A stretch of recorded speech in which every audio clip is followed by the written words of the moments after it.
नमस्कार दोस्तों, स्वागत है आपका हमारे चैनल एरियल ब्यूटी पर। आज हम आपको बिहार की सैर पर ले जा रहे हैं। एक ऐसा राज्य जो अपनी समृद्ध संस्कृति, इतिहास और आध्यात्मिकता के लिए जाना जाता है।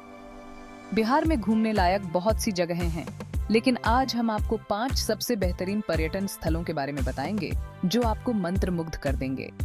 अगर आप इतिहास के शौकीन हैं, प्रकृति प्रेमी हैं या फिर आध्यात्मिकता की तलाश में हैं, तो बिहार आपके लिए एक आदर्श जगह है।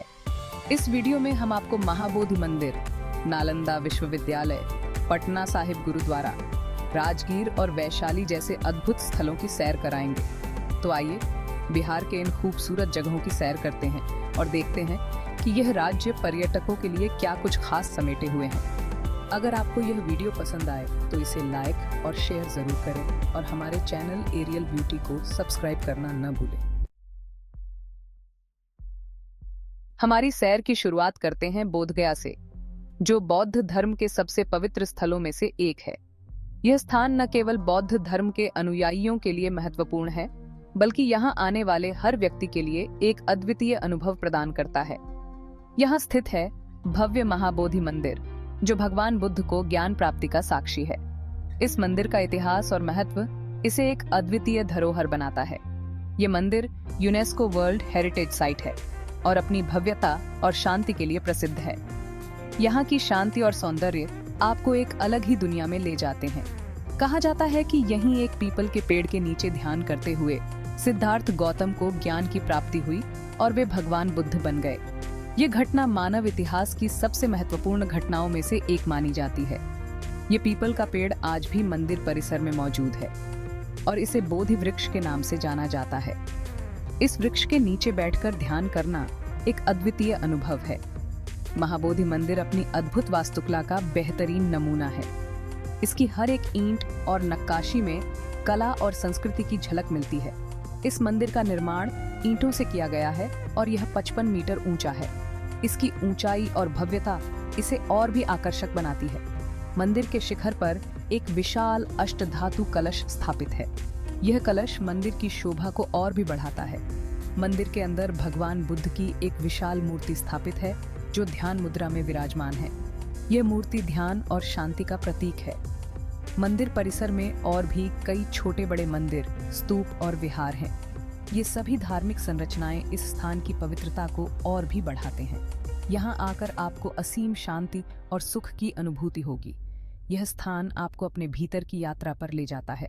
मंदिर के चारों ओर हरे भरे बगीचे हैं, जहां आप शांति से बैठकर ध्यान लगा सकते हैं। इन बगीचों में बैठकर ध्यान करना एक अद्वितीय अनुभव है।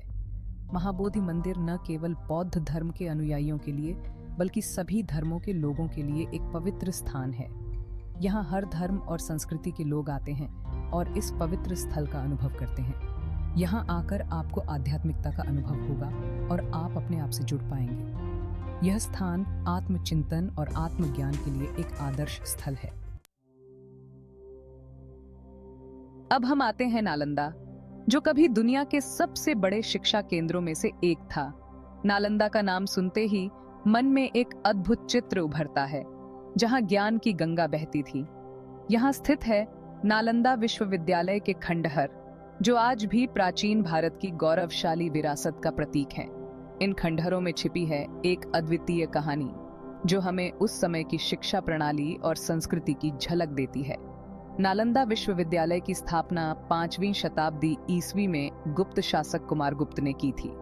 यह विश्वविद्यालय अपने समय का सबसे प्रसिद्ध और बड़ा विश्वविद्यालय था, जहां दुनिया भर से विद्यार्थी पढ़ने आते थे। यहाँ बौद्ध धर्म के साथ साथ अन्य विषयों की भी शिक्षा दी जाती थी, जैसे कि वेद, पुराण, दर्शन, ज्योतिष, चिकित्सा, खगोल विद्या, गणित आदि। यह विविधता नालंदा को एक अद्वितीय शिक्षा केंद्र बनाती थी। नालंदा विश्वविद्यालय में उस समय 10,000 से ज्यादा विद्यार्थी और 2,000 से ज्यादा शिक्षक थे।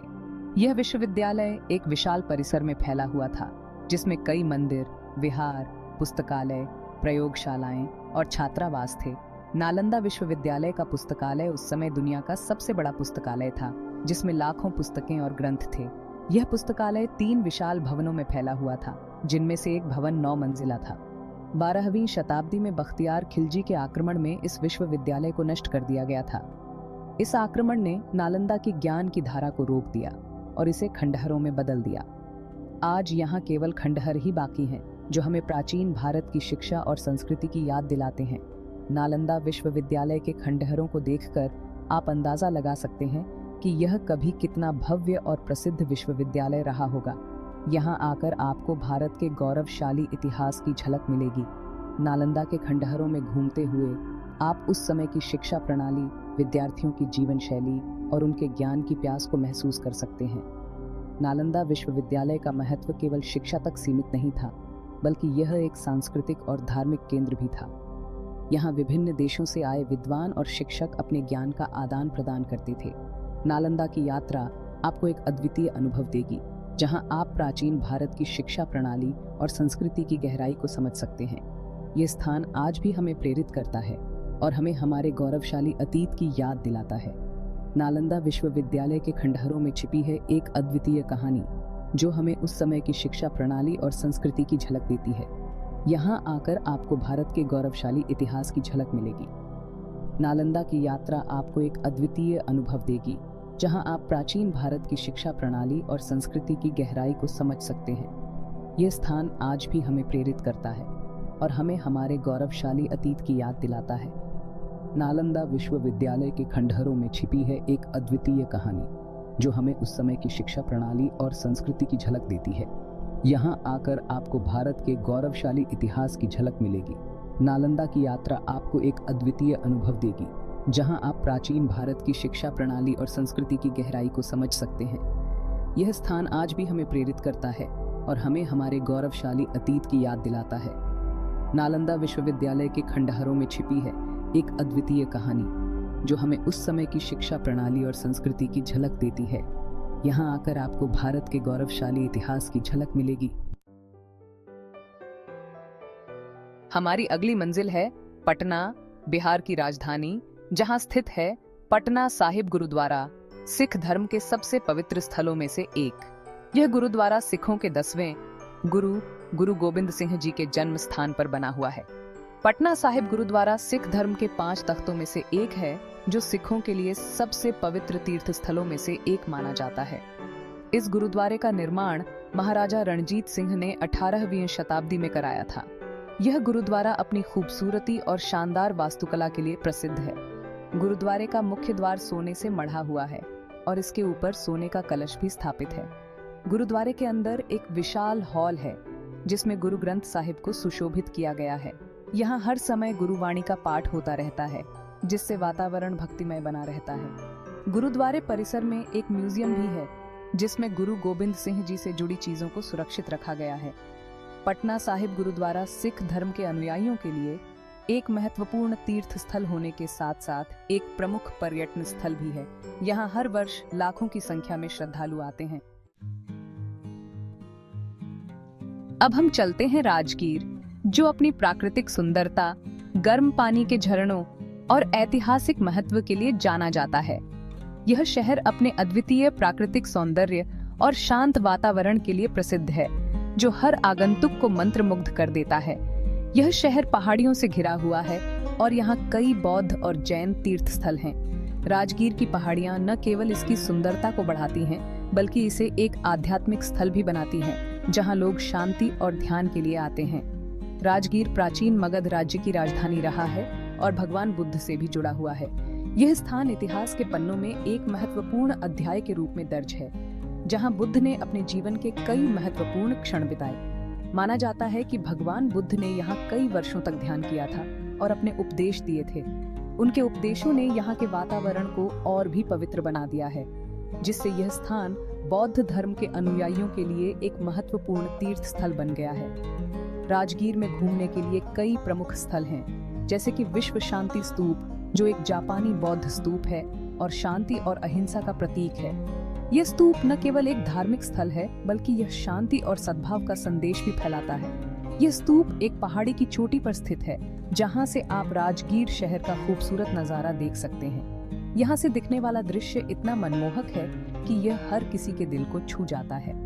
राजगीर में ही गर्म पानी के कई झरने हैं, जिनके पानी में औषधीय गुण माने जाते हैं। इन झरनों का पानी न केवल स्वास्थ्य के लिए लाभकारी है, बल्कि यह थकान मिटाने और ताजगी का अनुभव कराने में भी मदद करता है।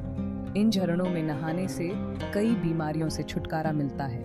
यहाँ आने वाले लोग इन झरनों में स्नान करके अपने शरीर और मन को पुनर्जीवित करते हैं। राजगीर में एक रोपवे भी है, जिसके जरिए आप पहाड़ी की चोटी पर स्थित विश्व शांति स्तूप तक जा सकते हैं। ये रोपवे यात्रा को और भी रोमांचक और यादगार बनाता है। राजगीर एक ऐतिहासिक और धार्मिक स्थल होने के साथ साथ एक प्रमुख पर्यटन स्थल भी है। यहाँ की ऐतिहासिक धरोहर और धार्मिक महत्व इसे एक अद्वितीय पर्यटन स्थल बनाते हैं। यहाँ हर वर्ष हजारों की संख्या में पर्यटक आते हैं। राजगीर की समृद्ध संस्कृति, इतिहास और प्राकृतिक सुंदरता हर आगंतुक को एक अविस्मरणीय अनुभव प्रदान करती है। आखिर में हम आते हैं वैशाली, जो प्राचीन भारत के सबसे शक्तिशाली गणराज्यों में से एक था। यह स्थान अपने प्राचीन इतिहास और पुरातात्विक महत्व के लिए जाना जाता है। वैशाली 6ठी शताब्दी ईसा पूर्व में वज्ज महाजनपद की राजधानी थी और यह दुनिया के सबसे पहले गणराज्यों में से एक था। यहाँ उस समय एक लोकतांत्रिक व्यवस्था थी जिसमें सभी नागरिकों को बराबर अधिकार प्राप्त थे। भगवान बुद्ध ने भी वैशाली में काफी समय बिताया था और यहाँ उन्होंने अपने कई उपदेश दिए थे। वैशाली में घूमने के लिए कई प्रमुख स्थल हैं, जैसे कि अशोक स्तंभ, जो सम्राट अशोक ने 3री शताब्दी ईसा पूर्व में बनवाया था। ये स्तंभ 22 फीट ऊंचा है और इस पर ब्राह्मी लिपि में एक लेख लिखा हुआ है। वैशाली में ही कुंडलपुर है, जो जैन धर्म का एक प्रमुख तीर्थ स्थल है। माना जाता है कि जैन धर्म के 24वें तीर्थंकर भगवान महावीर का जन्म यहीं हुआ था। वैशाली एक ऐतिहासिक और पुरातात्विक स्थल होने के साथ साथ एक प्रमुख पर्यटन स्थल भी है। यहाँ हर वर्ष देश विदेश से पर्यटक आते हैं। तो दोस्तों, ये थे बिहार के 5 सबसे बेहतरीन पर्यटन स्थल। उम्मीद है आपको ये वीडियो पसंद आया होगा और आप बिहार घूमने जरूर जाएंगे। अगर आपको ये वीडियो अच्छा लगा हो तो इसे लाइक जरूर करें और अपने दोस्तों के साथ शेयर करें। ऐसे ही और भी रोमांचक जगहों की जानकारी के लिए हमारे चैनल एरियल ब्यूटी को सब्सक्राइब करना न भूलें। अगले वीडियो में फिर मुलाकात होगी एक नए सफर के साथ। तब तक के लिए नमस्कार।